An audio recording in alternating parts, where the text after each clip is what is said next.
नमस्कार। स्वागत है आप सभी लोगों का।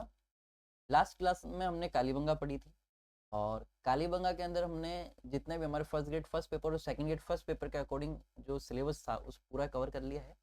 कुछ चीज़ें रह गई थी कि कालीबंगा के अंदर एक जो मकान मिला है उस मकान में बांस की छत में मैं बता चुका हूँ कि कालीबंगा में जो मकान बनाए जाते थे उनमें कच्ची ईंटों का भी प्रयोग किया जाता था, जिस कारण कालीबंगा को दीनहीन बस्तियों के नाम से भी जाना जाता है। इमाम रखना किस नाम से? दीनहीन बस्तियों के नाम से। ऐड कर लीजिए, दीनहीन बस्तियां, दीनहीन बस्ती के नाम से भी किसको जाना जाता है? कालीबंगा को। अब हमारे सिलेबस के अंदर मैंने बताया चार हमारे सभ्यताएं हैं। कौन कौन सी? एक कालीबंगा जो हम पढ़ चुके हैं लास्ट क्लास में, कालीबंगा। दूसरी हमारे गणेश्वर। तीसरी हमारे आहड़ और बैराट। ये हमारे टोटल चार सभ्यताएं हैं। अब इन चार सभ्यताओं में आज की जो क्लास है उनमें हम ये वाली सभ्यताएं क्या कर लेंगे, पूर्ण कर लेंगे। तो आ जाइए, हेडिंग लगाइए आप लोग, आहड़। आहड़ संस्कृति।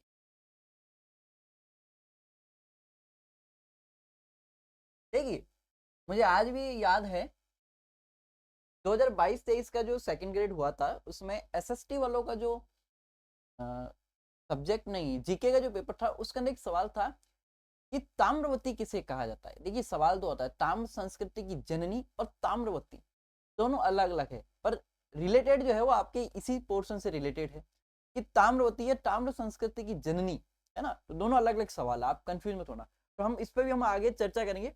आहड़ संस्कृति, आहड़ संस्कृति दिमाग में रखना, ये किसका नेतृत्व करती है? ताम्रपाषाण का। इसका नेतृत्व करती है राजस्थान में हमारी ताम्रपाषाण का, ये हमारे राजस्थान में नेतृत्व करती है। यदि आपसे पूछ ले कि बताइए निम्न में से जो आहड़ संस्कृति है वो कौन से युग की संस्कृति है, तो ताम्रपाषाण कालीन संस्कृति है। कौन सी? ताम्रपाषाण कालीन संस्कृति है। अब ये जो आहड़ है ये है कहाँ पर स्थित?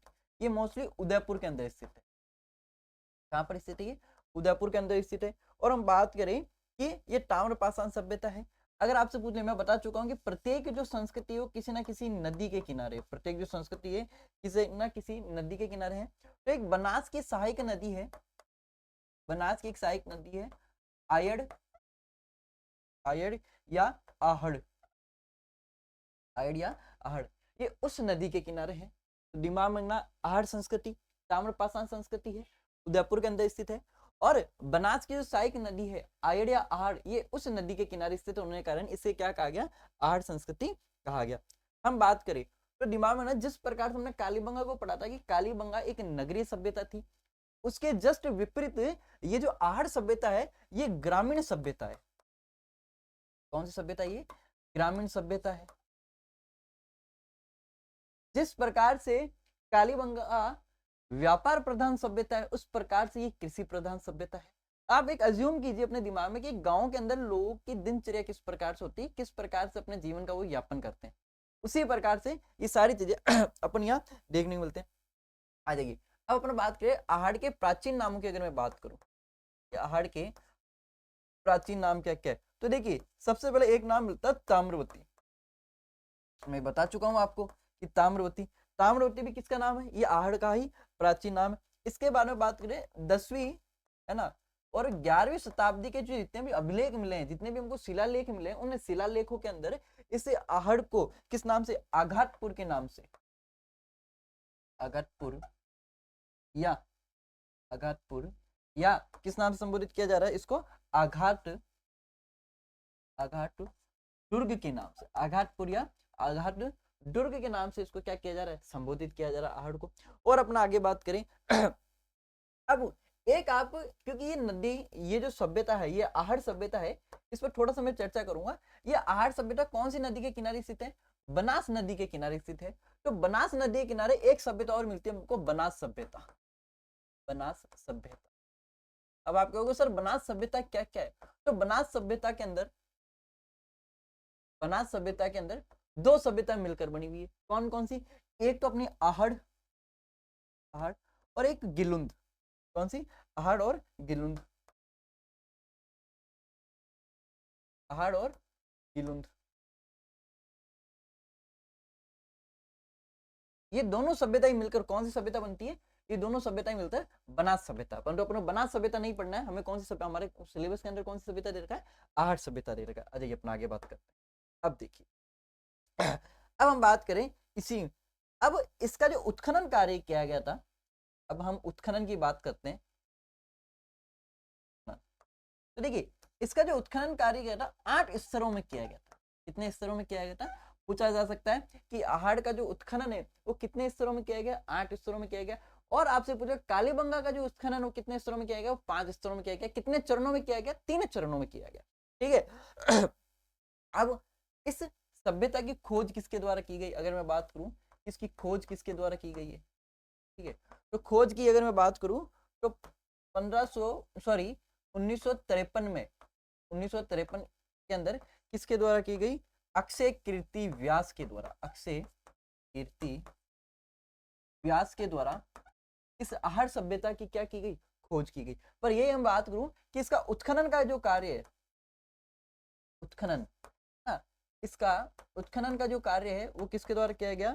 तो 1956 ईस्वी में, मतलब 1956 के अंदर इसका उत्खनन का कार्य किसके द्वारा किया गया? रतन चंद्र अग्रवाल, रतन चंद्र अग्रवाल। इन रतन चंद्र अग्रवाल के द्वारा जो उत्खनन कार्य किया गया ये बहुत बड़े लेवल पर नहीं किया गया, सीमित मात्रा में किया गया, मतलब सीमित स्तर पर किया गया था। तो ये जो था ये कौन से स्तर पर था? सीमित स्तर पर था। परंतु इसी के बाद इसका उत्खनन का जो कार्य है, इसी के बाद 1961 से लेकर 1962 में इसका पुनः क्या किया गया? उत्खनन कार्य किया गया। और इस बार उत्खनन कार्य कौन कर रहे हैं? Doctor H D. Sakalia. H D. Sakalia. अब एच.डी. साकलिया जो है, जो पूना विश्वविद्यालय है, कौन सा विश्वविद्यालय? पूना विश्वविद्यालय, उनके सहयोग से क्या कर रहे हैं? इसका उत्खनन कर रहे हैं। इसके अलावा बात करें फिर उनके साथ में और कौन थे? वी.एन. मिश्र। कौन थे वैसा? वी.एन. मिश्र थे। ठीक है, और इन्हीं के द्वारा वी.एन. मिश्र ये इसमें मौजूद थे। एच.डी. साकलिया जो है, एच.डी. साकलिया इस आहड़ सभ्यता को, इस आहड़ संस्कृति को एक शब्द कह के संबोधित कर रहे हैं कि ये जो सभ्यता है ये कौन सी है? ताम्रकाल है। कौन सी सभ्यता ये ताम्रकाल की सभ्यता। तो आपसे पूछा जा सकता है कि बताइए आहड़ सभ्यता को ताम्रकालीन सभ्यता है, ताम्रकाल सभ्यता कहने वाला व्यक्ति कौन है? ताम्रकाल सभ्यता कहने वाला व्यक्ति कौन है? अपने एच.डी. साकलिया है। आ जाइए अपनी बात करते हैं। यहाँ से हमको क्या क्या सामग्री प्राप्त हुई? प्राप्त सामग्री की अगर मैं बात करूं, प्राप्त सामग्री, यहाँ से हमको क्या क्या सामग्री प्राप्त हुई? तो देखिए मैं बता चुका हूं कि ये जो क्षेत्र है ये क्षेत्र ग्रामीण क्षेत्र था। तो यहाँ से जो सामान जो प्राप्त होगा, जो सामग्री प्राप्त होगी वो भी एक ग्रामीण लेवल की ही, ग्रामीण स्तरीय सामग्री ही हमको यहाँ से क्या होगी? प्राप्त होगी। तो आ जाइए, तो यहाँ से जब इसकी खुदाई की गई तो एक टीला मिला हमको। ठीक है, क्या मिला? एक टीला मिला। ये टीला मिट्टी का टीला था और इस टीले को स्थानीय भाषा में धूलकोट कहा जाता था। क्या कहा जाता है? इस टीले को स्थानीय भाषा में धूलकोट कहा जाता है। और इसी धूलकोट के नीचे ही हमको कौन सी सभ्यता मिली है? ये आहड़ सभ्यता मिली है। तो दिमाग में रखना, एक मिट्टी का टीला प्राप्त हुआ है जिसे स्थानीय भाषा में क्या कहा जाता था? धूलकोट कहा जाता था। आ जाइए हम बात करें यहाँ से हमको किसके साक्ष्य मिले हैं? कृषि के साक्ष्य मिले हैं, पशुपालन के साक्ष्य मिले हैं, पशुपालन के साक्ष्य मिले, और आखेट के साक्ष्य मिले हैं। इसके साक्ष्य मिल रहे, आखेट के साक्ष्य मिल रहे। कृषि की अगर मैं बात करूं तो यहाँ के लोगों का चावल, ज्वार और गेहूं यहाँ के लोगों की प्रमुख फसल हुआ करती थी। इसके अलावा पशुपालन की बात करूं तो देखिए अब क्या होगा, अपन पहले कृषि में बात करते ढंग से, थोड़ी सी इस पे विस्तार से चर्चा करें, पहले कृषि फिर पशुपालन पे जाएंगे। देखिए अब जब चावल और गेहूं इतनी सारी चीजें हमको प्राप्त हो रही है तो दिखती बात है, ऐसा ना कि एक ही बार में व्यक्ति इतनी सारी चीजों को उगाने के बाद, इतनी सारी चीजों का उपज होने के बाद एक ही साथ उनको कंज्यूम कर लेगा। एक साथ कंज्यूम नहीं करेगा तो उनको क्या करेगा? संग्रहित करके रखेगा। क्या करके रखेगा? उनको संग्रहित करके रखेगा। और संग्रहित किस में करेगा? मृद भांड में करेगा, मतलब मिट्टी के बर्तनों में इसका क्या करेगा? संग्रहण करेगा। और ये जो मिट्टी के बर्तन है दिमाग में रखना, ये मिट्टी के बर्तन को यहीं पर गोरे, गोरे या कोठ, ठीक है, क्या? गोरे या कोठ कहा गया। तो अगर आपसे पूछ लो कि गोरे और कोट किसे कहा गया, कि अनाज संग्रहण करने के जो बर्तन है उन्हीं को गोरे और कोट कहा गया। ठीक है, पशुपालन के साक्ष्य भी हमको यहाँ पर वृहद मात्रा में क्या हुए हैं, प्राप्त हुए हैं। किसके, पशुपालन के साक्ष्य भी हमको यहाँ पर काफी अच्छी मात्रा में प्राप्त हुए हैं। और यदि आपसे पूछ ले कि आहड़ के लोगों का जीवन का जो यापन का जो तरीका था वो कौन सा है, कृषि, पशुपालन और आखिर, ये उनके जीवन यापन। असिस्टेंट प्रोफेसर में एक सवाल आ चुका है। अब हम बात करें कि पशुपालन की बात करें तो पशुपालन में हमें यहाँ से कुबड़ वाला बैल प्राप्त हुआ है। मिट्टी का बैल है, मिट्टी का खिलौना है कुबड़ वाला बैल, क्योंकि ये जो कुबड़ वाला बैल है ये कौन सी नदी के किनारे मिला है, बनास की सहायक नदी के किनारे मिला है, बनास नदी के किनारे मिला है, इसीलिए इसे बनासियन बुल कहा गया। क्या कहा गया इसे, बनासियन बुल। तो ये बनासियन बुल है ना, अब मिट्टी कुबड़ वाला बैल कह दो या इसको आप वृषभ कह दो, एक ही बात है। तो वृषभ प्राप्त हुआ है, और कहां से प्राप्त हुआ है, क्योंकि बनास नदी की सहायक नदियों से प्राप्त हुआ है, इस कारण इसको बनासियन बुल के नाम से जाना लगा। हम आगे बात करते हैं इसी में, देखिए। और अपना आगे बात करें, यहाँ पर मकान किस प्रकार से बनाए जाते थे। मकान की अगर मैं बात करूं, यहाँ पर मकान किस प्रकार से बनाए जाते हैं, तो देखिए अब यहाँ पर जो मकान बनाए जा रहे हैं, यहाँ पर जो मकान बनाए जाते थे वो कच्ची ईंटों के, पक्की ईंटों से नहीं बनाए जाते थे। यहाँ पर जो मकान बनाए जा रहे हैं वो पक्की ईंटों से नहीं बनाए जाते थे। इसके अलावा बात करें तो मकान में जो बनाने में ईंटों का प्रयोग लिया जा रहा है, पत्थर का प्रयोग लिया जा रहा है, और मिट्टी का प्रयोग लिया जा रहा है। इनसे, इन सभी सामग्री से क्या बनाई जा रही है, ईंटें बनाई जा रही है। ठीक है, और अपना इसमें बात करें तो एक से अधिक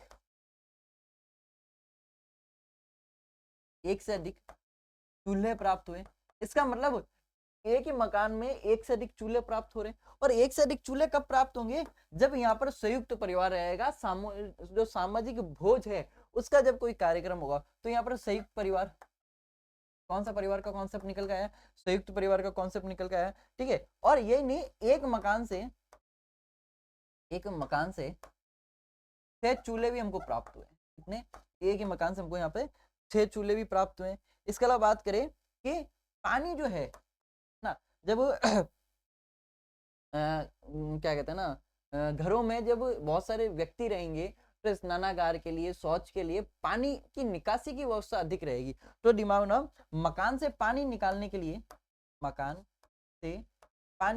अब मकान से पानी का अर्थ क्या है, कि मान के चलिए कि बारिश बहुत ज्यादा हुई, और बारिश बहुत ज्यादा होने से मकान के अंदर पानी निकल गया, तो पानी निकालने के लिए वो क्या करेंगे, मकान के बीचों बीच एक गड्ढा करेंगे, और उस गड्ढे के अंदर जैसे ही पानी भर जाएगा तो उसमें मटके रख दिया करते हैं। उस मटकों में इस प्रकार से पानी बाहर आ जाता है कि जो पूरा जो फोर्स है, वो पानी का फोर्स लगते हैं, मटके उस पानी को चूस लेंगे, तो पानी कहाँ आ जाएगा, स्वतः ही बाहर आ जाएगा। तो मटकों से पानी निकालने के लिए चक्रकूप, कौन सी पद्धति, चक्रकूप पद्धति का प्रयोग कर रहे थे। दिमाग में रखना, कौन सी पद्धति का प्रयोग कर रही है, घरों से पानी, चक्रकूप पद्धति का प्रयोग कर रहे हैं। प्लस यहाँ के लोग धातु कर्मी थे, है ना, ताम्र धातु कर्मी। ताम्र धातु कर्मी का अर्थ क्या है, तांबे से यहाँ पर चीजें बनाई जाती थी। बहुत सारी चीजें जो मिली है जो हमको तांबे से रिलेटेड मिली है। जैसे एक मकान में क्या मिली है, एक मकान में तांबा गलाने की भट्टी मिली है। क्या मिली हमको, यहाँ से एक मकान से हमको तांबा गलाने की भट्टी मिली है। ताम्र आयुध मिला है, ठीक है, प्लस ताम्र उपकरण मिले हैं। क्या मिला हमको, ताम्र उपकरण मिला है। यहीं से हमको तांबे की चूड़ियां मिली है। क्या मिली, तांबे की चूड़ियां मिली है। तांबे के फलक मिले हैं। ठीक है, इसके अलावा बात करें जो 6 है वो तांबे की कुल्हाड़ियां मिली है।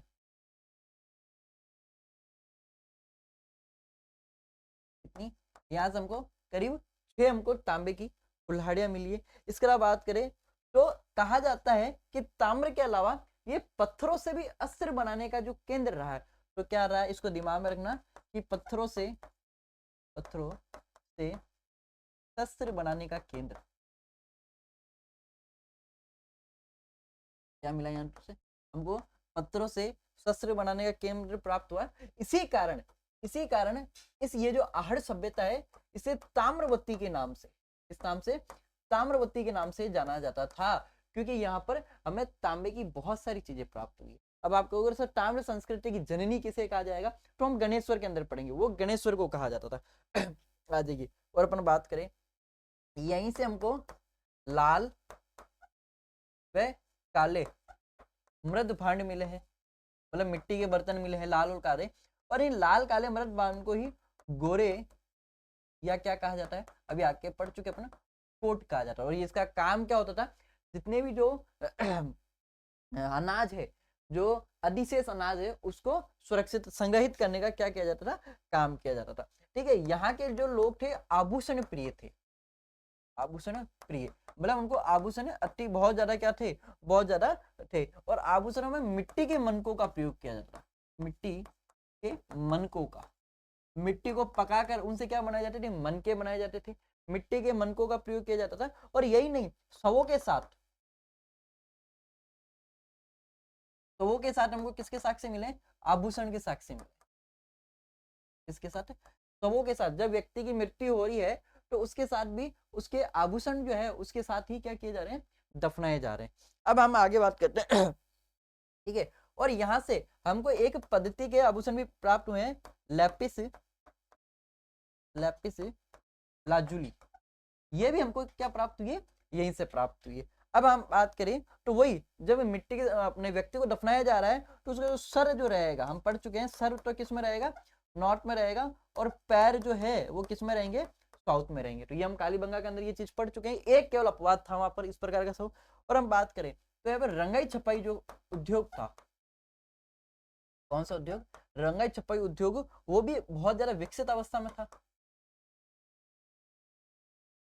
रंगाई छपाई जो उद्योग था वो भी कौन सी अवस्था में था, बहुत ज्यादा विकसित अवस्था में था। और यहाँ से रंगाई छपाई के जो थप्पे प्राप्त होते हैं, जो फर्मे प्राप्त होते हैं, वो फर्मे भी हमको क्या है, यहाँ से प्राप्त हुए। इसके अलावा बात करें, यहीं से हमको पत्थर की आटा चक्की प्राप्त हुई है, पत्थर की आटा चक्की क्या प्राप्त हुई, यहीं से हमको पत्थर की आटा चक्की प्राप्त हुई है। और यहीं पे जब उत्खनन किया गया था तो 6 तो हमको यहाँ से प्राप्त हुई है मुद्रा, है ना, प्लस 3 हमको यहाँ से क्या प्राप्त हुई, मोहरे, मोहरे हमको यहाँ से प्राप्त हुई। ये थोड़ा सा अपने आप में इंपॉर्टेंट है। जब ये मुद्राएं प्राप्त हुई है उसमें हमको एक मुद्रा इस प्रकार की प्राप्त हुई है, ये मुद्रा है, एक मुद्रा हमको इस प्रकार से प्राप्त हुई है जिसमें यूनानी जो देवता है, यूनानी देवता अपोलो,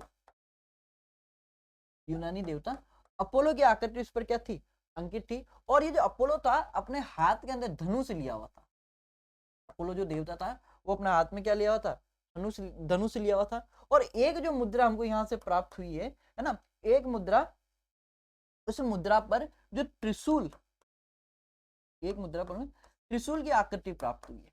इसका मतलब त्रिशूल कौन रहेंगे, भगवान शिव। और ये जो है हमें शिव जो धर्म है उसकी जानकारी दे रहा है कि हो सकता है कहीं ना कहीं आहड़ सभ्यता के जो लोग थे वो शैव धर्म के बहुत ज्यादा क्या थे, नजदीक थे। अब हिंदू और अपन बात करते हैं कि ये जो मुद्राएं हैं ये सारी की सारी मुद्राएं क्या है, विदेशी है, ये सारी मुद्राएं क्या है, विदेशी। अर्थात आहड़ सभ्यता के लोगों का विदेशियों से क्या रहा है, संपर्क रहा है, संबंध रहा है। और कहीं ना कहीं ये विदेशी व्यापार की भी हमको क्या दे रहा है, जानकारी दे रहा है। और अपन आगे इसी में अपन बात करते हैं। तो देखिए यहाँ पर है ना, इसमें अपन और बात करें तो इसी के अलावा ये जो मुद्राएं प्राप्त हुई, इन्हीं मुद्राओं में विहिता की आकृति भी हमको प्राप्त हुई है, इन्हीं मुद्रा में पलितमा की आकृति भी हमको प्राप्त हुई है, और इन्हीं मुद्राओं में तातीय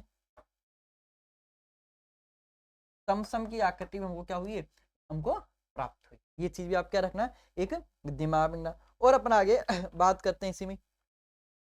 तो देखिए जब यहीं से हमको एक मुद्रा और प्राप्त हुई है, वो जो 6 मुद्रा उन्हीं की बात करूं, यहाँ से हमको एक मुद्रा और प्राप्त हुई है। और ये जो मुद्रा है ये करीब दूसरी बीसी है ना, 2nd सेंचुरी बीसी की हमको क्या मानी जाती है, ये मुद्रा मानी जाती है कि इस प्रकार की हमसे मुद्रा हमको प्राप्त हुई है। यहीं से आर्य सभ्यता से बिना हत्ते वाला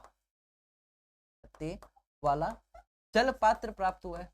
जल पात्र क्या होता है, जो जग होता है या बिना हत्ते वाला जग प्राप्त हुआ है, और इसी प्रकार का जो सेम जग प्राप्त हुआ है, इसी प्रकार का हमको जो सेम जग प्राप्त हुआ है वो कौन सी सभ्यता से हमको, ईरान की सभ्यता से प्राप्त हुआ है।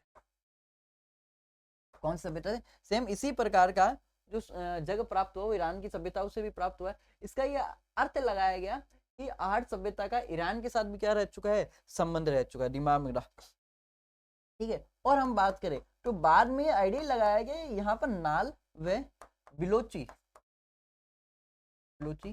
सभ्यता का प्रभाव हो सकता है, कि आहड़ की जो सभ्यता है उन सभ्यता पर किसका प्रभाव था, कि नाल की सभ्यता का प्रभाव था। इसके अलावा बात करें कि यहाँ पर बलोची सभ्यता का भी क्या रह चुका है, प्रभाव रह चुका है। अब हम बात करें कि इसका कालक्रम क्या रहा है, जो आहड़ सभ्यता है उस आहड़ सभ्यता का कालक्रम किस क्या रहा है, तो डॉक्टर गोपीनाथ शर्मा के अनुसार अगर मैं बात करूं, गोपीनाथ शर्मा, तो डॉक्टर गोपीनाथ शर्मा के अकॉर्डिंग बात करूं तो आहड़ सभ्यता का जो कालक्रम रहा है वो 1900 बीसी से लेकर 1200 बीसी तक इसका क्या है, कालक्रम रहा है, ठीक है। अब मैं बात करूं, ये तो इस तरह रहेगी। अब अपने इसमें स्त्रियों की अगर मैं बात करूं ठीक है, तो स्त्रियों की अगर मैं बात करूं कि इनकी स्त्रियों की स्थिति किस प्रकार की थी, तो स्त्रियों की स्थिति बात करें तो स्त्रियां जो थी वो कांच की व सीप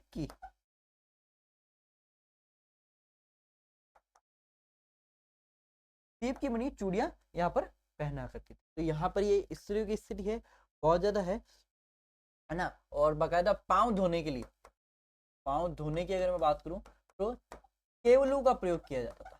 किसका प्रयोग किया जाता था, केवलू का प्रयोग किया जाता था। तो ये हमारी जो है ये आहड़ सभ्यता है। मुख्य मुख्य जो बातें हैं वो सारी यही थी, मुझे नहीं लगता इससे बाहर अब कुछ आएगा। हाँ, अब आपको अगर करना है जो थोड़ा सा प्रैक्टिस कर लोगे ना आप टेस्ट सीरीज मतलब टेस्ट देने की, और टेस्ट से बात आया यदि आप फर्स्ट ग्रेड सेकंड ग्रेड की तैयारी कर रहे हो तो आप हम जो लोग हैं वो फर्स्ट ग्रेड के लिए है ना, फर्स्ट ग्रेड में जो इतिहास वाला पोर्शन है, कौन सा पोर्शन, इतिहास वाला पोर्शन जिसके अंदर इंडियन हिस्ट्री आ गई, राजस्थान हिस्ट्री आ गई और कल्चर आ गया, इन सब के लिए हमने एक टेस्ट सीरीज लॉन्च करी हुई है। बहुत शानदार टेस्ट सीरीज है और ज्यादा नहीं 191 रुपीज की ही क्या है ये टेस्ट सीरीज है। आप टेस्ट सीरीज डाउनलोड करने के लिए हमारा जो एप्लीकेशन है प्रकाश क्लासेज प्यावर, आप इस एप्लीकेशन पर जाकर हमारी क्या कर सकते हो, इस टेस्ट सीरीज को डाउनलोड कर सकते हो। देखिए मैं आपको बता भी दूं, होगा इसके अंदर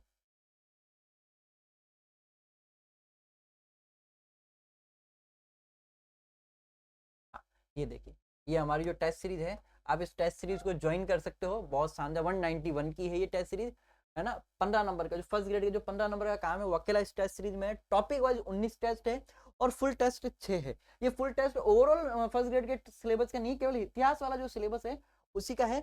आप जो टेस्ट सीरीज डाउनलोड करने के लिए हमारा जो एप्लीकेशन है इस नाम से भाई प्रकाश क्लासेस प्यावर, अब इस एप्लीकेशन पर जाकर हम क्या कर सकते हो, हमारी टेस्ट सीरीज डाउनलोड कर सकते हो। बहुत शानदार रहने वाली है, लेवल आप खुद देखोगे। जो प्रत्येक प्रश्न है प्रत्येक प्रश्न की व्याख्या करी हुई हमने, और आरपीएससी के वर्तमान जो पैटर्न चल रहा है उस पैटर्न के आधार पर हमने ये टेस्ट सीरीज डिजाइन करी है। तो बहुत शानदार टेस्ट सीरीज रहने वाली है और मैं गारंटी लेता हूँ कि आप मेरी ये वाली वीडियोस देख लीजिए, क्योंकि मैं 100% कोशिश करूंगा कि फर्स्ट ग्रेड का फर्स्ट पेपर का जो इतिहास वाला जो पोर्शन है वो पूरा का पूरा मैं यूट्यूब पर फ्री करूँ एग्जाम तक। हो सकता है कुछ और भी एक्स्ट्रा चीजें करवा दूं मैं, पर उसके बाद यदि आप टेस्ट सीरीज ज्वाइन करते हो, टेस्ट सीरीज देखते हो, तो आप खुद एक बार लेवल देखना यार सर लेवल बहुत सामने ठीक है। तो और आपको अधिक जानकारी चाहिए तो 8619332583 ये हमारा हेल्पलाइन नंबर है, आप इस पर भी क्या कर सकते हो, संपर्क कर सकते हो। आ जाइए आगे अपन बात करें गणेश्वर सभ्यता की। कौन सी सभ्यता है सर, गणेश्वर सभ्यता, गणेश्वर सभ्यता, ठीक है। गणेश्वर सभ्यता भी जो है ये भी सभ्यता कौन सी है, ताम्रपाषाण है। गणेश्वर सभ्यता भी कौन सी सभ्यता है, ये भी ताम्रपाषाण कालीन सभ्यता है। देखिए एक तहसील पड़ती नीम का थाना, थाना सीकर, पहले ये नीम का, अभी नीम का थाना अलग जिला बन गया था, बाद में वापस सीकर में इंक्लूड हो गया, तो नीम का थाना सीकर के अंदर स्थित है। अब बात करें ये भी जो संस्कृति ग्रामीण संस्कृति है, ये जो संस्कृति है ये भी कौन सी संस्कृति है साहब, ये भी अपने ग्रामीण संस्कृति है। और नदी की बात करूं मैं ना, तो ये नदी है कांतली नदी। कौन सी नदी? कांतली नदी के अपवा क्षेत्र पर ये सभ्यता बसी हुई है। कांतली नदी के अपवा क्षेत्र के किनारे पर एक राजपूत वंश रहा करता था, तंवर राजपूत। कौन से राजपूत रहा करते थे? तंवर राजपूत रहा करते थे। इसी कारण इसको एक नाम से जाना जाता था, टोरावाटी। किस नाम से जाना जाता था इसको? टोरावाटी के नाम से जाना जाता था। कौन से वंश राजपूत रहा करते थे? तंवर राजपूत रहा करते थे, इस कारण इसको टोरावाटी के नाम से जाना जाता है। अगर हम बात करें कि इसकी खोज व उत्खनन, खोज व उत्खनन का कार्य किसके द्वारा किया गया? तो देखिए इसकी खोज व उत्खनन का जो कार्य है 1977-78 में इसका उत्खनन कार्य रतन चंद्र अग्रवाल द्वारा, इनके द्वारा, रतन चंद्र अग्रवाल द्वारा इस गणेश्वर सभ्यता की क्या की गई? खोज भी की गई और इसका उत्खनन भी किया गया। और अपन आगे बात करें तो इसी को ताम्र संस्कृति की जननी भी कहा जाता था। क्या कहा जाता है? इसी गणेश्वर सभ्यता को मोस्ट टाइम पे लाइन है, काफी ज्यादा बार सवाल पूछा गया है कि ताम्र संस्कृति की जननी किसे कहा जाता है? तो गणेश्वर सभ्यता को ही ताम्र संस्कृति की क्या कहा जाता है? जननी कहा जाता है। और क्यों? क्योंकि इसी के पास में खाने पड़ती खेतड़ी की, खेतड़ी की खान, क्या पड़ती? खेतड़ी की खान पड़ती है। और संपूर्ण हड़प्पा सभ्यता में, सिंधु घाटी सभ्यता में जो तांबा सप्लाई होता था उस खेतड़ी की खान से ही होता था। इस कारण इसे क्या कहा गया है? इसे पुरातत्व का, पुरातत्व का पुष्कर भी कहा गया। इसी कारण इसको गणेश्वर सभ्यता को ही पुरातत्व का पुष्कर भी कहा जाता है। और संपूर्ण हड़प्पा सभ्यता में, संपूर्ण हड़प्पा सभ्यता में नदी मार्ग से, कौन से मार्ग से? नदी मार्ग से क्या सप्लाई होता था? तांबा सप्लाई होता था। ये चीज आप दिमाग में रखना। और हम बात करें कि इसके पास में हमको कुछ और भी खाने मिली है तांबे की, पास में हमको तांबे की खाने मिली है। कौन कौन सी तांबे है? तो बात करें दोहन, इसके पास में हमको तांबे की खान मिली है ना। अहिर वाला, अहिर वाला, ये हमको इसके पास में क्या तांबे की खान मिली है। इसके अलावा बात करें वालेश्वर, ये भी हमको इसके पास में तांबे की खान मिली है ना। और क्लिप लाटा, क्लिप लाटा, ये भी हमको इसके पास में क्या मिली है? तांबे खान मिली है। बेहर, ये भी हमको इसके पास में तांबे खान मिली है। और अगली हम बात करें मोठू का, ये मोठू का है, मोठू का, ये भी हमको इसके पास में क्या मिली है? तांबे की खानी मिली है। तो आपसे सवाल आ सकता है कि निम्न तांबे की खानों या निम्न का संबंध किसके साथ है? किसके साथ है? गणेश्वर सभ्यता के साथ निम्न का संबंध है। और हम आगे बात करें तो हमको यहाँ से क्या क्या चीजें प्राप्त हुई? या उत्खनन में अपने इसमें कहाँ गया?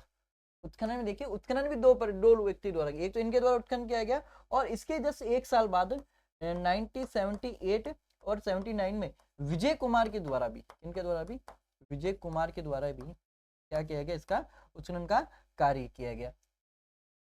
आगे और बात करें, यहाँ पर आर्थिक जीवन किस प्रकार का था, है ना? लोगों का जो आर्थिक जीवन था वो किस प्रकार का था? कौन सी? गणेश्वर सभ्यता का। तो आर्थिक जीवन वही देखिए, कृषि है, पशुपालन है, पालन है, प्लस आखेट है। ग्रामीण जीवन रहेगा तो दिखती बात यही रहेगा, और नगरीय जीवन रहेगा तो क्या रहेगा? उसमें व्यापार रहेगा। अब हम बात करें तो यहाँ पर मकानों में, मकानों में ईंटों का प्रयोग नहीं किया गया, मकानों में किसका प्रयोग किया गया? पत्थरों का प्रयोग किया गया। प्लस जब कांतली नदी में बाढ़ आएगी तो बाढ़ को बचाने के लिए एक वृत्ताकार पत्थरों की बांध का भी प्रयोग किया गया। तो बस्ती को बाढ़ से बचाने के लिए, बाढ़ से बचाने के लिए इसका प्रयोग किया जा रहा है वृत्ताकार, है ना, यूं कह सकते हैं कि वृत्ताकार बांध बनाने का प्रयास किया गया। ठीक है, क्या बनाने का प्रयास किया गया? बांध बनाने का भी प्रयास किया गया। यहाँ पर बड़ी मात्रा में ताम्र आयुध प्राप्त हुए, ताम्र आयुध हमको यहाँ से क्या हुआ? प्राप्त हुआ है। इसके बाद ताम्र उपकरण प्राप्त हुए हैं, तांबे का मछली पकड़ने का कांटा भी हमको क्या प्राप्त हुआ है? तांबे का मछली पकड़ने का कांटा प्राप्त हुआ है। तांबे की चूड़ियां भी हमको यहाँ से प्राप्त हुई है। क्या? तांबे की चूड़ियां भी हमको यहाँ से प्राप्त हुई है। इसके अलावा बात करें कि जो नालीदार नालीदार प्याले, जो नालीदार प्याले हैं वो भी हमको यहाँ से प्राप्त हो रहे हैं। और ये जो प्याले हैं ये कौन सी सभ्यता से भी प्राप्त, हमको ईरानी सभ्यता से भी प्राप्त हुए हैं। इसके अलावा और बात करें तो यहाँ पे जो है गैरिक रंग वाले मृद भांड, क्या है, गैरिक रंग वाले मृद भांड प्राप्त हुए हैं, जिसे कृषि पर्णी कह के क्या किया जा रहा है, संबोधित किया जा रहा है। ठीक है, मृद पाठ ये हमको सारी चीजें यहाँ से प्राप्त हो रही। अब हम बात करें इसका कालक्रम, गणेश्वर सभ्यता का कालक्रम किस प्रकार से रहा। तो सी कार्बन 14 जो पद्धति है, कार्बन डेटिंग, मतलब किसी वस्तु को उठाकर उनकी कार्बन डेटिंग के आधार पर इसका जो कालक्रम बात करें, जो अग्रवाल है ना, उनके द्वारा ये क्या कि 2800 BC, तब 2800 BC के आसपास इसका क्या रहा हुआ है, इसका कालक्रम रहा होगा, दिमाग में रखिएगा। तो ये हमारी कौन सी सभ्यता है, ये हमारी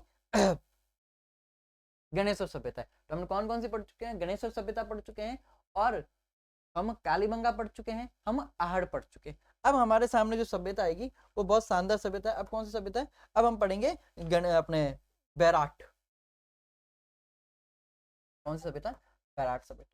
बैराट को आप अभी वर्तमान में ये विराटनगर जयपुर के अंदर स्थित है, विराटनगर जयपुर में स्थित है। ठीक है, और ये जो सभ्यता है दिमाग में ना, ये लोह सभ्यता है,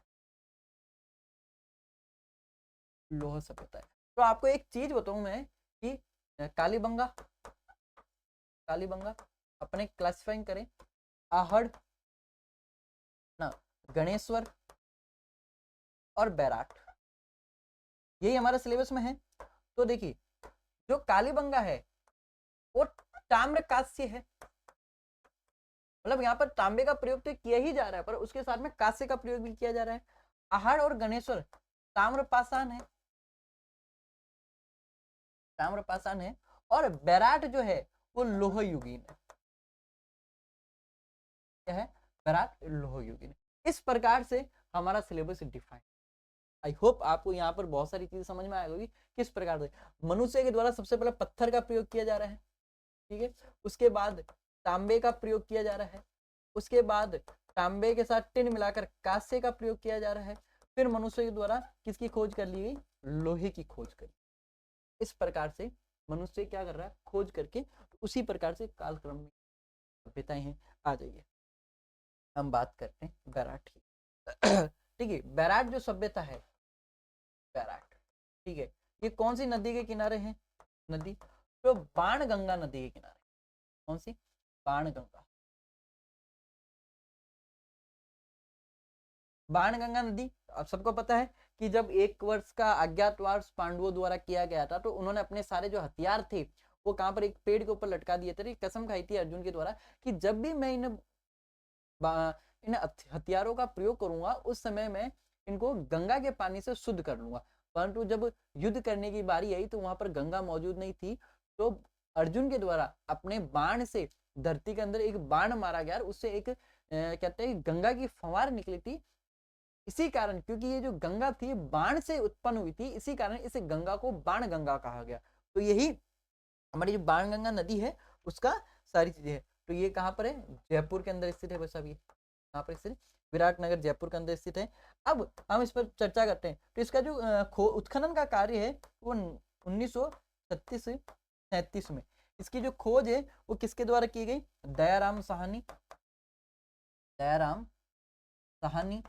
के द्वारा। यहाँ पर कुछ डूंगरी कह सकते हैं, है ना, दयाराम साहनी के द्वारा बीजक डूंगरी, दयाराम साहनी के द्वारा बीजक डूंगरी, ठीक है, भीम डूंगरी, महादेव डूंगरी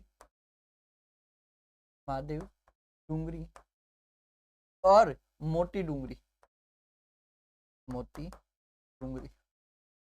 यहाँ पर इस सभ्यता की क्या की गई, इस सभ्यता की खोज की गई। और अपन बात करें इसी के बाद में दूसरा जो कार्य उत्खनन का, खोज इनके द्वारा की गई। दूसरा उत्खनन का जो कार्य है 1962-1963 में। देखिए ये तो खोज का कार्य है, ये तो खोज है, और ये क्या है, उत्खनन। देखिए खोज अलग होता है, उत्खनन अलग होता है। मैं आपको कालीबंगा में बहुत अच्छे से बता चुका हूं मैं।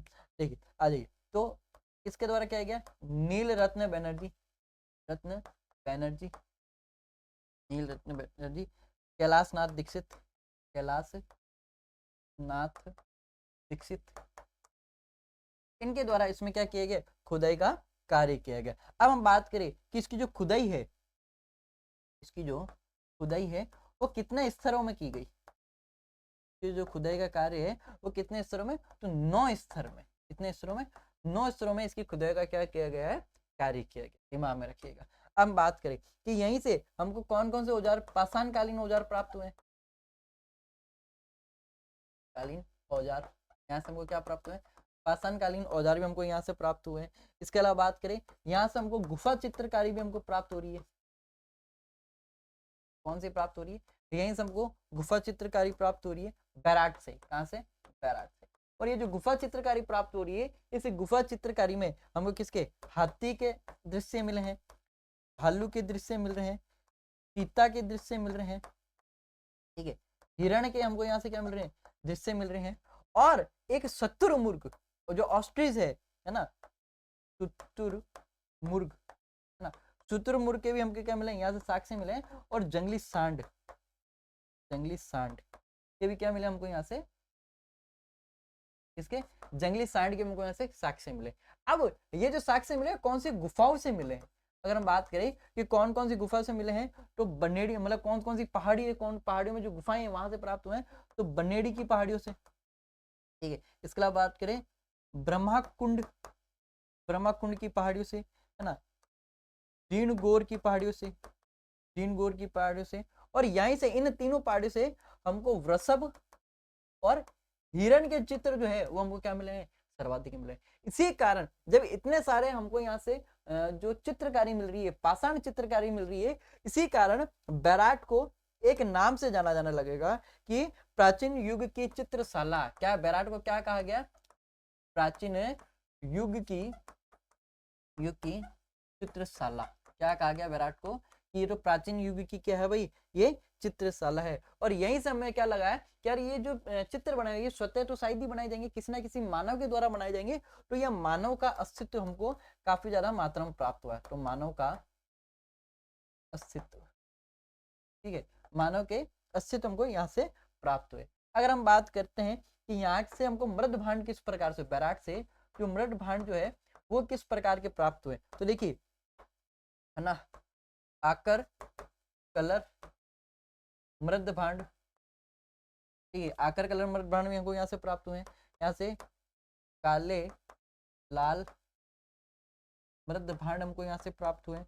इसके अलावा बात करें तो सलेटी, सलेटी चित्रित मृद भांड भी हमको क्या हो रहे हैं, यहीं से हमको प्राप्त हो रहे हैं। इसके अलावा बात करें कि काले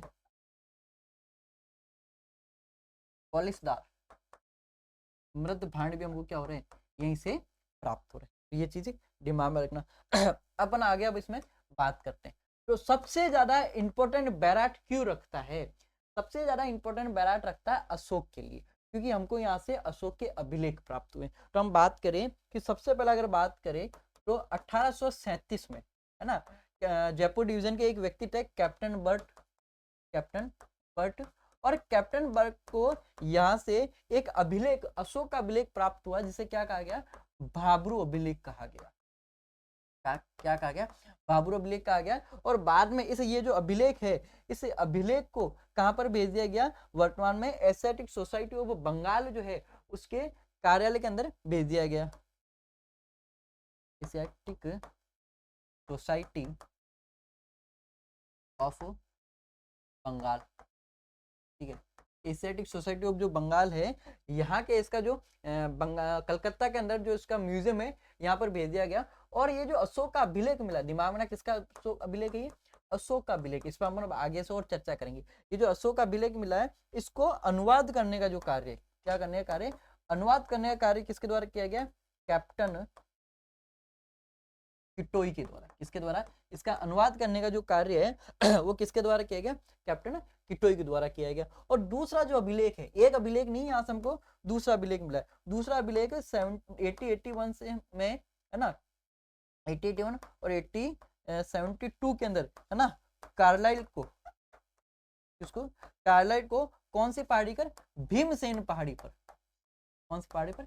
भीमसेन पहाड़ी पर अशोक का दूसरा अभिलेख मिला है। कौन सा अभिलेख मिला? अशोक का दूसरा अभिलेख मिला है। तो पहला अभिलेख तो किसे मिला है? कैप्टन बर्ट को मिला है, भाभरू अभिलेख आ गया। और दूसरा जो अभिलेख है 1871 और 1872 में कार्लाइल को यहाँ से क्या मिला? दूसरा अभिलेख मिला है भीम की पहाड़ियों से। अब आगे बात करते हैं कि कहा जाता है कि यहाँ पर जो पांडव थे, पांडवों के द्वारा क्या किया गया? अज्ञातवास भी किया गया, है ना। पांडवों के द्वारा उनको यहाँ से क्या किया? अज्ञातवास भी किया गया। और इसके साक्ष्य हमको क्या क्या मिलते हैं? इसके साक्ष्य तो यहाँ पर विराट, जो राजा विराट थे, राजा विराट ने अपनी पुत्री का जो विवाह है वो अर्जुन के पुत्र अभिमन्यु के साथ किया था, ठीक है, उत्तरा ने। तो राजा जो विराट है, राजा विराट ने अपनी पुत्री, क्या नाम है पुत्री का? उत्तरा, है ना। उत्तरा का जो विवाह है वो किसके साथ किया था? अभिमन्यु के साथ किया था। किसके साथ किया था? अभिमन्यु के साथ किया था। इसके अलावा बात करें तो एक व्यक्ति था जो इस राजा विराट का साला भी था और प्रधान सेनापति भी था, कीचक। कीचक के द्वारा जब पांचाली पर बुरी नजर डाली गई तो उसका क्या कर दिया गया? वध कर दिया गया। परंतु कीचक का जो महल है, हमको यहाँ से कीचक का महल भी प्राप्त हुआ है। कीचक का महल हमको क्या प्राप्त हुआ? यहाँ से कीचक का महल भी प्राप्त हुआ। और हम यहाँ से जब पांचाली को, है ना, जब प्यास लगी थी तो भीम के द्वारा लात मारकर यहाँ पर क्या किया था? पानी का एक जलाशय का निर्माण किया गया था। तो भीम के द्वारा लात मार के जब इस जलाशय का निर्माण किया गया तो यहाँ से हमको कौन सा जलाशय मिला? भीमलात जलाशय।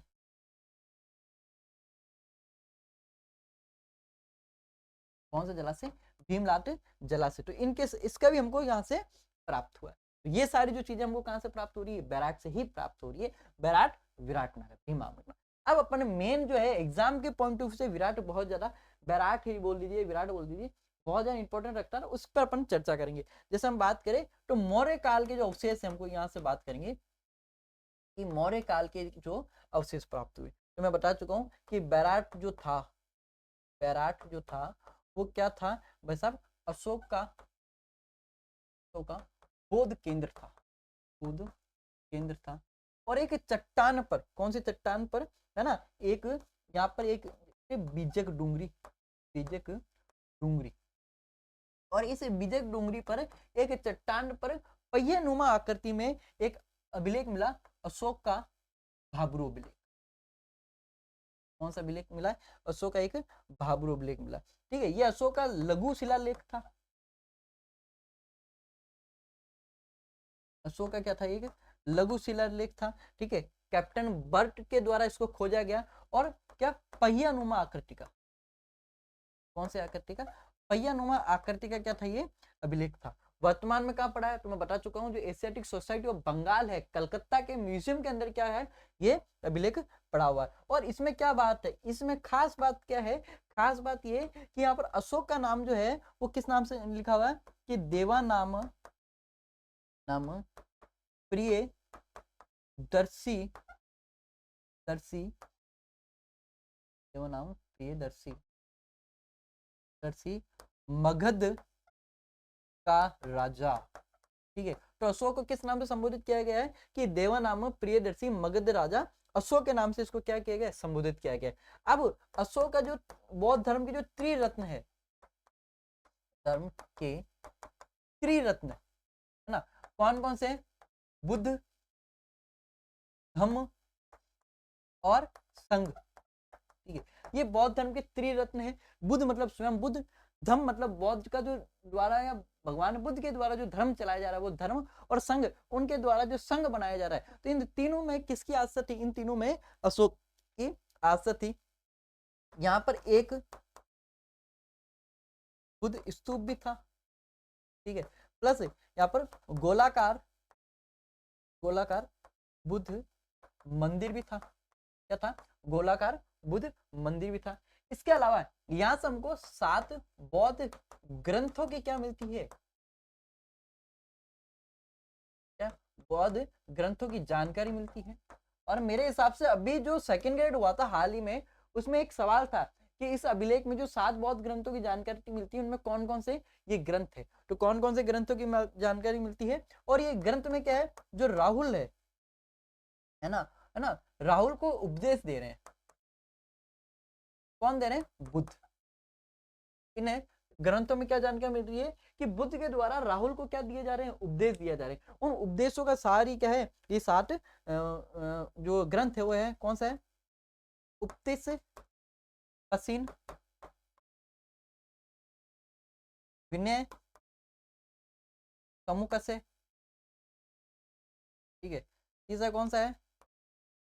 अनागत भयानी, ठीक है।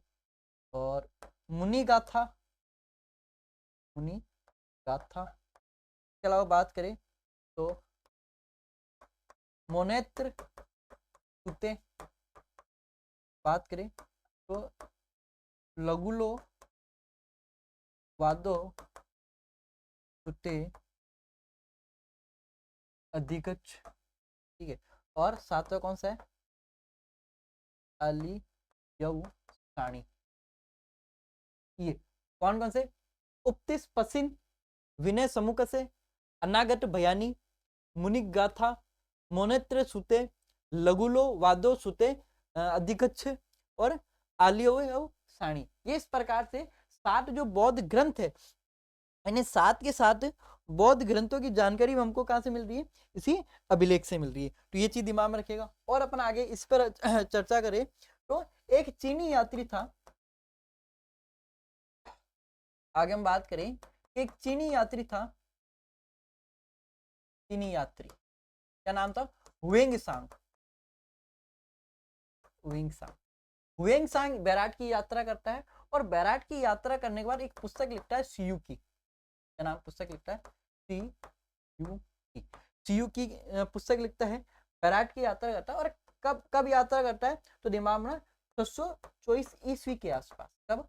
624 ईस्वी के आसपास ये यात्रा करता है। और किसके काल में करता है? अगर आपसे पूछ ले कि किसके काल में करता है, तो हर्षवर्धन के काल में करता है।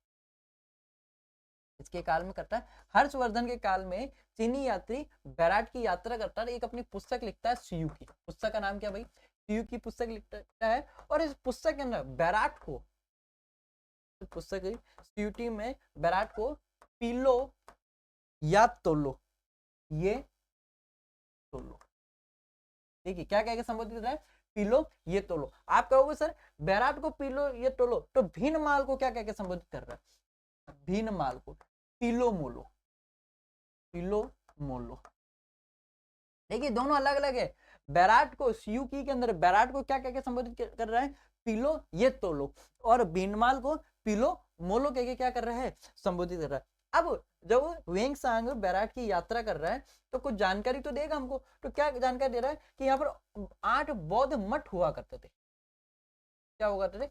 8 बौद्ध मठ हुआ करते थे। और है ना, लकड़ी का एक खंबा प्राप्त हुआ है ना, लकड़ी के खंबे भी हमको यहाँ से क्या हुए? यहाँ से प्राप्त हुए। 8 बौद्ध मठ हुआ करते थे। और अब कहाँ गए? अब सवाल आएगा। तो एक व्यक्ति था हुण, कौन था? हुण मिहिरकुल, मिहिरकुल।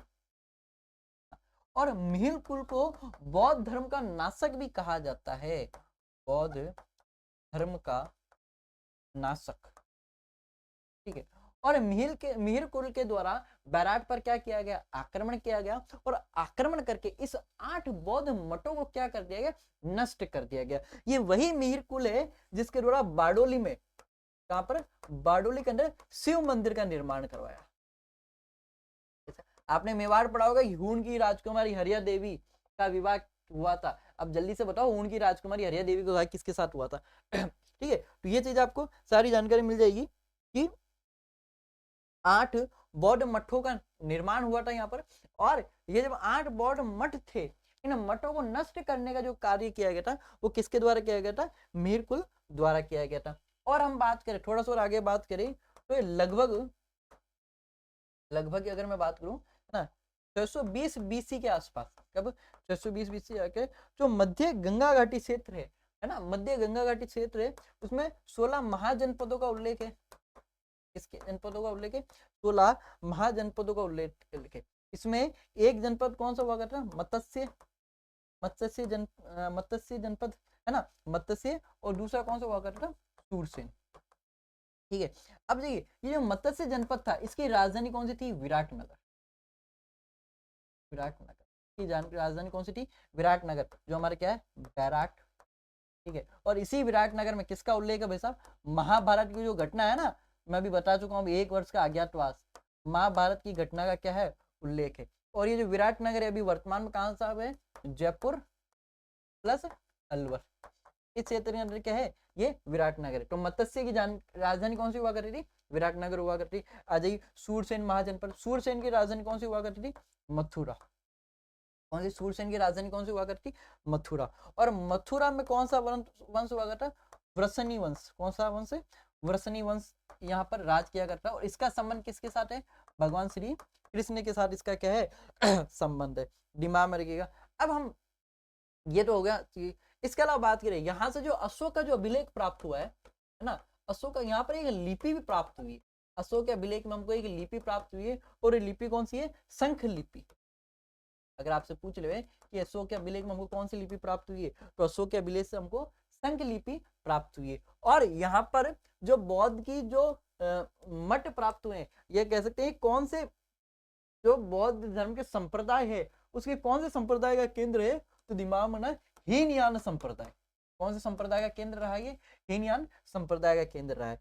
अब हम थोड़ी सी और आगे चर्चा करते हैं। देखिए यहाँ पर हमको महाभारत काल के, कौन से काल के? महाभारत काल के करीब 58 उपकरण प्राप्त हुए। काल के, महाभारत काल के कम से कम 58 उपकरण प्राप्त हुए। इसके अलावा बात करें अलवर जो क्षेत्र है, ये भी सवाल एग्जाम में पूछा गया है। अलवर क्षेत्र बहुत ज्यादा प्रसिद्ध है। अलवर क्षेत्र क्यों प्रसिद्ध है? तो इसमें हम देखिए अलवर के उत्तर की अगर मैं बात करूं तो उत्तर में कौन सा महाजनपद आता है? कुरु, है ना। और कुरु की राजधानी कौन सी? इंद्रप्रस्थ, मतलब दिल्ली। तो अलवर के उत्तर में कौन सा महाजनपद रहा? कुरु महाजनपद रहा करता था, जिसकी राजधानी इंद्रप्रस्थ दिल्ली है। दक्षिण की अगर मैं बात करूं, है ना, दक्षिण पश्चिम में तो कौन सी राजधानी, कौन सा जनपद हुआ करता था? मत्स्य। और मत्स्य की राजधानी मैं आपको बता चुका हूँ, कौन सी? मत्स्य की राजधानी विराटनगर। और हम बात करें इसका जो पूर्वी में, कि अलवर के पूर्व में कौन सा था? तो सूरसेन। अलवर थोड़ा सा हमारे इस प्रकार यदि आपसे सवाल पूछ ले कि बताइए तो क्या है, तो ये हमारा अलवर का है। इसके अलावा बात करें बैराट से हमको और क्या क्या सामग्री प्राप्त हुई? अगर मैं बात करूं कि यहाँ से हमको और क्या क्या सामग्री प्राप्त हुई है, तो देखिए दिमाग में रखिए, यहाँ से 28 इंडो ग्रीक मुद्रा प्राप्त हुई है ना, सूती कपड़े में लपेटी हुई। ठीक है, किस कौन से कपड़े में लपेटी? सूती कपड़े में लपेटी हुई हमको मुद्राएं प्राप्त हुई है। और इनमें से 16 जो मुद्रा है, मुद्रा जो है वो मीनांडर की है। इसकी 16 मुद्रा जो प्राप्त हुई है मीनांडर की प्राप्त हुई है। और यहां से हमको 8 चांदी की मुद्रा भी, है ना, पंचमार्की सिक्के भी प्राप्त हुए। 8 चांदी के हमको यहाँ से क्या प्राप्त हुए? पंचमार्की सिक्के भी हमको क्या हुए? यहाँ से प्राप्त हुए। ये चीज दिमाग में रखिएगा। और अपन इसी के आगे हम बात करें, थोड़ा सा और आगे इसको लेके जावे, तो जो मुगल शासक थे, मुगल शासक, है ना, शासक कौन? अकबर। ठीक है, अकबर ने यहाँ पर एक टकसाल का निर्माण करवाया था। तो मुगल शासकों द्वारा यहाँ पर किसका निर्माण करवाया था? टकसाल का निर्माण करवाया था। इसी के अलावा बात करें तो यहाँ पर जो मान सिंह था, मान सिंह ने 3 भवनों का निर्माण करवाया था। ठीक है, किसका निर्माण किया? 3 भवनों का निर्माण किया था। क्या क्या नाम है भवनों का? पंचमहल, चौमहल, और पंचमहल, चौमहल और नौमहल। ठीक है, और क्यों और यहाँ पर किसका? मुगल दरवाजे का भी क्या करवा रहा है? मुगल दरवाजे का भी क्या कर रहा है? निर्माण करवा रहा है। क्यों करवा रहा है? क्योंकि जब अकबर जो है वो कहाँ पर अजमेर शरीफ की यात्रा करने के लिए जाएगा, तो वो यहाँ पर क्या करेगा? विश्राम करेगा। तो कारण क्या था? अकबर के अजमेर दरगाह जाने पर बीच में विश्राम क्या करेगा? बीच में विश्राम करेगा। इसीलिए अकबर जब जाएगा तो बीच में विश्राम करेगा, और इसी कारण अकबर यहाँ पर एक विश्राम क्या करेगा, अकबर यहाँ पर किसका निर्माण करेगा, विश्राम गृह का भी क्या करवा रहा है, अकबर यहाँ पर निर्माण करवा रहा है। इसका मैं बता चुका हूँ, अकबर यहाँ पर अपनी एक शाही टकसाल का भी क्या कर रहा है, निर्माण करवा रहा हूँ। और सबसे मेन जो बात है बैराट की, क्या बात है कि अकबर वह कौन था भाई साहब, भारमल, अकबर और भारमल की सबसे पहले मुलाकात जो हुई थी, सबसे पहले मुलाकात भी कहां पर हुई थी, यहाँ पर बैराट में ही सबसे पहले इनकी क्या हुई है, इनकी मुलाकात हुई है। और अपना आगे बात करते हैं इसी के अलावा कि जो राजा सवाई राम सिंह जो था, राम सिंह, ठीक है, यहाँ पर क्या जयपुर के राजा थी, और इनके द्वारा क्या करें, यहाँ पर खुदाई कार्य करवाया गया, क्या करवाया, खुदाई कार्य करवाया गया। और जब यहाँ पर खुदाई कार्य करवाया गया तो इनको एक सोने की मंजूसा मतलब होता है कि सोने की एक जो अटैची होती है, एक पेटी होती है, सोने की एक मंजूसा प्राप्त हुई है। और ये जो सोने की मंजूसा प्राप्त हुई है, दिमाग में रखना, इसमें जो भगवान बुद्ध है, भगवान बुद्ध के क्या प्राप्त हुए, अवशेष प्राप्त, भगवान बुद्ध के हमको यहाँ से क्या प्राप्त हुए, अवशेष प्राप्त हुए। दिमाग में रखना कि यहीं से हमको भगवान बुद्ध के क्या प्राप्त हो रहे हैं, अवशेष प्राप्त हो रहे हैं, ठीक है। और तो क्या रह रहा है, और तो मेरे हिसाब से तो कुछ नहीं है। यहीं से मानमोरे के अभिलेख, मानसरोवर अभिलेख वगैरह जो है वो आज के आसपास के क्षेत्र से देख लेते हैं। एक देखो 713 ईस्वी का है ना, इसलिए मानसरोवर जो लेख है, सरोवर लेख है, ठीक है, मानसरोवर लेख है, उनके जो राजा मौर्य है ना, राजा मौर्य, उस समय राजा मौर्य शासक था। और इस समय 4 जो हमको मौर्य शासकों का नाम मिलता है, तो महेश्वर, दूसरा कौन सा, भीम ना, तीसरा भोज, और चौथा है मान। इस प्रकार से 4 राजाओं के हमको कौन से, मानसरोवर अभिलेख से हमको क्या मिल रहे हैं, नाम प्राप्त हो रहे हैं, ठीक है। और 738 जो कंसहुआ महादेव का जो मंदिर है, वहां से हमको ये अभिलेख प्राप्त हुआ है, और तारक युक्त अभिलेख है, ठीक है। और उसी में हमको अंतिम मौर्य जो शासक थे धवल का, उसकी क्या मिली है, जानकारी मिलती है। तो साथियों, अब आपको केवल और केवल जो सॉल्व करने हैं वो क्वेश्चन सॉल्व करने, पीवाईक्यू, जितने ज्यादा पीवाईक्यू सॉल्व कर सको उतने ज्यादा पीवाईक्यू सॉल्व करो। कंफर्म है फर्स्ट पेपर और दोनों, फर्स्ट ग्रेड और सेकंड ग्रेड का फर्स्ट पेपर है ना, मुझे नहीं लगता इससे बाहर आपको चाहिए। अभी तक जितने भी क्वेश्चन आए हैं वो सारे मैंने यहाँ पर क्या कर दिए, ऐड। आप कोई ऑथेंटिक किताब भी पढ़ते हो तो अब आपको किताब अच्छे से समझ में आ जाएगी। मिलते हैं नेक्स्ट क्लास में। जय हिंद, जय भारत, जय राजस्थान।